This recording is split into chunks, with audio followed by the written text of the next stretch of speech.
안녕하세요. 반값보험료 만들기입니다. 오늘은 구독자님 댓글 답변 드리는 Q&A 9편 영상 준비해 봤습니다. 또 여러 가지가 있는데요. 70세 부모님 실비 27만 원인데 이거 어떻게 해야 되는지, 실손전환 앞으로도 계속 진행이 될까, 가능할까요? 그런 질문도 있고요.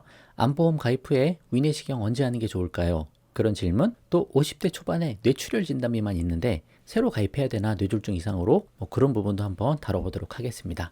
여러분 상황과 비슷한 것들이 있으면 보시고 좀 참고하셔서 방향 잡는 데 도움이 되시면 좋겠습니다. 시작해 보도록 할게요.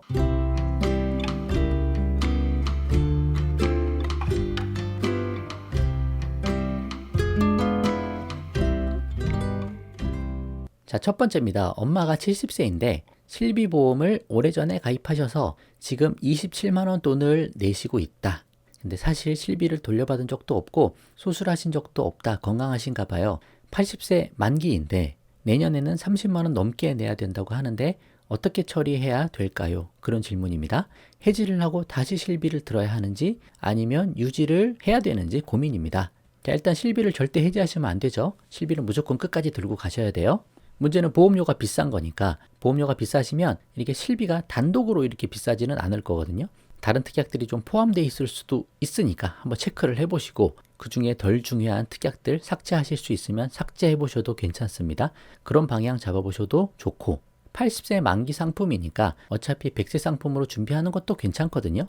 그 지금 1세대 실비 가입하신 건데 지금 실비의 보장이 매우 좋죠. 그 당장 치료받을 것도 많으시고, 뭐 난 1세대 실비 혜택을 꼭 유지해야 된다, 그런 상황이시라면 어떻게든 유지하시는 게 맞고, 근데 그런 게 아니고 너무 보험료 부담돼서 도저히 유지를 못하겠다, 그런 상황이면 그냥 4세대로 실손 전환제도 통해서 넘어오시면 됩니다. 넘어올 때 100세 상품으로 가입되는지, 뭐 특약이나 그런 것들이 빠지진 않는지, 뭐 그런 것도 잘 체크하셔서 영상 관련된 거 많이 찾아보세요. 그리고 공부를 하신 다음에 보험회사나 설계사분 통해서 실손 전환제도 활용해서 4세대로 전환을 하는 방법도 있다. 그러면 보험료 3만 원에서 5만 원 사이로 이렇게 뚝 떨어지실 거예요.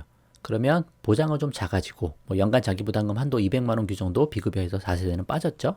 자기부담금도 좀 더 나가고, 그런 단점들이 있긴 하지만 그래도 괜찮은 실비입니다. 그래서 천천히 공부하시고 방향을 잡아보시면 좋겠어요. 절대 해지하시면 안 되는 거예요. 실비 하나는 꼭 끌고 나가자, 그런 말씀을 드려봅니다. 자, 또 다른 질문입니다. 안녕하세요. 현재 2세대 1년마다 갱신하는 실비 보유 중인데 매년 인상률이 언론에서 이야기하는 것보다 체감상 훨씬 더 많이 상승하는 것 같아요.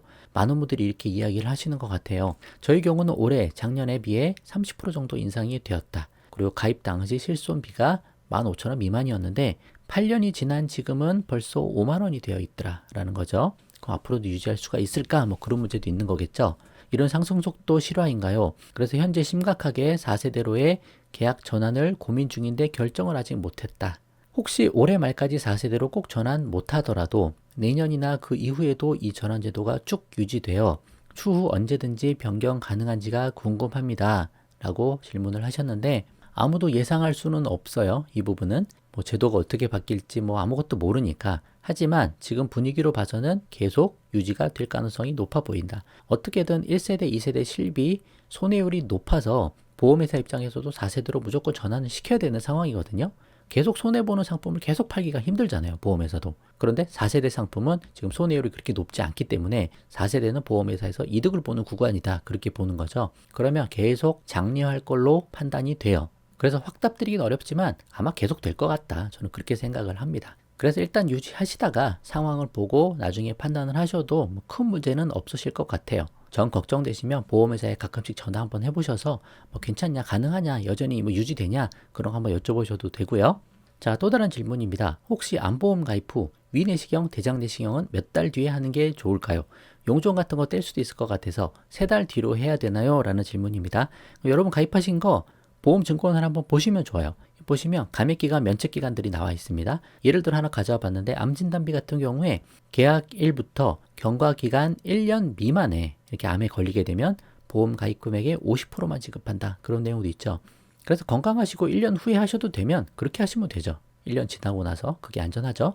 또 암에 대한 보장 개시일은 계약일로부터 그날을 포함해서 90일이 지난 날에 다음으로 합니다. 그러니까 여기서는 3개월 동안 면책기간이 들어가니까 3개월 후에 말씀하신 대로 그렇게 하시는 것도 좋습니다. 3개월 후에 하셔도 되고 좀 더 건강하시면 1년 후에 하셔도 괜찮다, 또 유사암 진단비도 하나 가져와 봤어요. 여기는 면책기간은 없고 감액기간은 있네요. 계약일로부터 경과기간 1년 미만 시 50% 지급한다. 1년 내에 진단받으면 감액이 되니까 이런 거 감안하셔서 여러분 건강 상태에 맞게 결정을 하시면 된다. 너무 아프고 막 그런데 당장 병원 가야지 어떡해요. 근데 가능하면 보험금 받아야 되니까 이런 시기 지나고서 하셔도 괜찮겠다라고 말씀을 드립니다.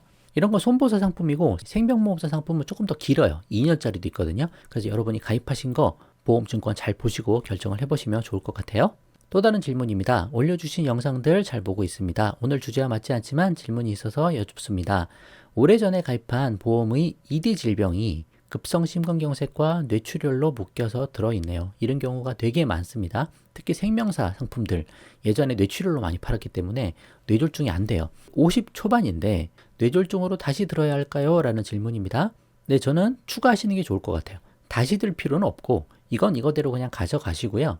건강하시면 온라인으로도 2대 질병 진단비 추가하는 상품이 남아 있을 거예요. 뭐 많이 가입은 안 돼도 조금 가입은 됩니다. 그래서 그런 상황이 되면 그렇게 추가하시는 것도 괜찮고요. 정 안 되면 설계사 통해서 하셔야죠. 2대 질병 진단비만 조금 추가하는 방식으로 한번 견적을 여러 군데 받아보신 다음에 80세 만기까지 뇌졸중만 추가가 안 되면 뇌졸중, 급성심근경색 합해서 진단비 조금 추가하셔도 괜찮겠다. 어차피 준비하시는 거 뇌졸중 이상은 준비하시는 게 좋다고 생각해요. 자, 또 다른 질문입니다. 운전자 보험 관련된 내용인데 요즘 온라인으로 운전자 보험 가입하려는데 꼭 필요한 담보만 보장받으려는데 보험료가 내려가지 않고 만기 환급률이 올라가는 방식으로 바뀌었더라. 그러니까 이 구독자님은 100% 순수 보장형 상품으로 하시고 싶으신 거예요. 저도 그렇게 하고 싶어요. 근데 이제 보험회사에서 그렇게는 안 되고 조금의 적립보험료 쌌게끔 이렇게 대부분 만들어 놓는 경우가 많습니다. 그게 조절이 안 되는 경우도 많거든요. 그럼 어쩔 수 없이 이제 만기 환급금이 조금 나오는 거죠. 그 적립금이 쌓여 있으니까. 근데 내가 조절할 수 있으면 조절하면 좋은데 조절이 안 되는 경우도 많거든요.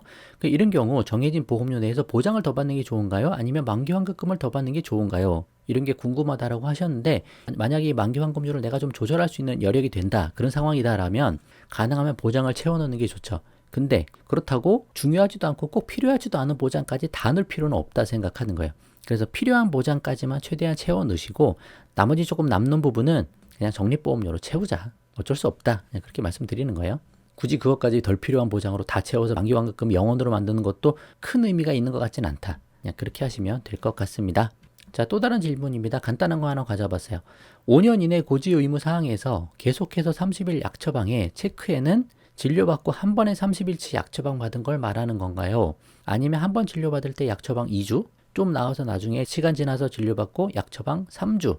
같은 질병 코드 합산해서 말하는 건가요? 합산해서 말하는 겁니다. 5년 이내 고지사항 하나 가져왔는데 이렇게 보시면 계속하여 30일 이상 투약이라고 돼 있죠. 그럼 여기 보시면 계속하여는 같은 원인으로, 같은 이유로 치료 시작하고 치료가 완료될 때까지 실제 치료받은 일수, 투약받은 일수를 말합니다. 그래서 이렇게 나눠서 하더라도 같은 질병이면 포함해서 30일이 넘으면 고지하셔야 되는 거예요.